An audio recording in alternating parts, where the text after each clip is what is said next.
وكان بهبدنا مر لبعض يقول دودية دمير جوك معورين مر لبعض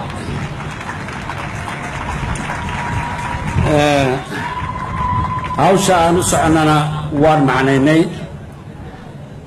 وإذن موقتا مسؤولية دون تعيلاك تهي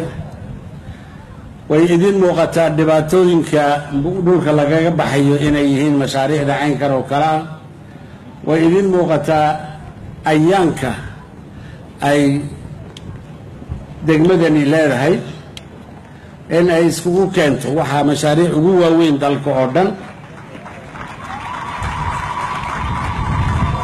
إلهي مهدي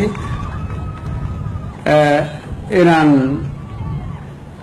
2 مليار يشم بقول أو مليون دولار العدن ولي مقلنا بماها مشروع قرحتي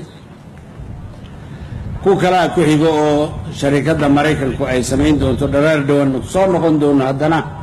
هدي الله يراهدو ويسونا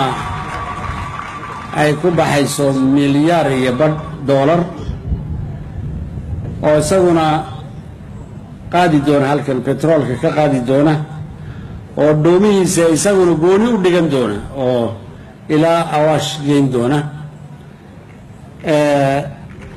مشاريع داسي iyo haamihii waaweynaa ee petroolka lagu shubayna halkan ka dhisi doona waxaan isleenahay haddii reer dameer joogo la inii soo shaqo tago dadka celinina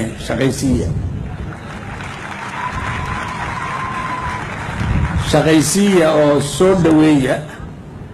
hadday kuwa maalgashiga samaysanaya ay yihiin iyo hadday kuwa walaalihiin oo shoomeeraha ay yihiinna shaqada wax ka siiya dadkaas imanaya ee martida noo ah ee na aaminay ee maalgashiga samaynaya adab iyo ixtiraam iyo kalgacal in lagu soo dhaweeyo ayaan doonayna ma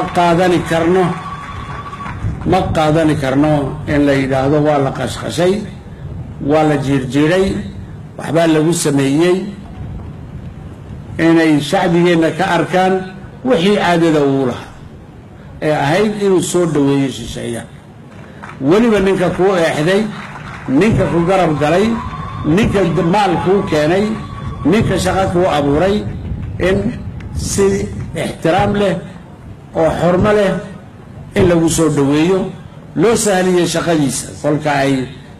ina loo sahliyo loo baahan yahay la soo dhaweeyo waxay u baahan yahayna lala qabto taasaa lanagu yaqaanaa inaan dee sii adkayno ayaan anigu ku dardaarmaya dameer joog ha noolaato iyo duude iyo catar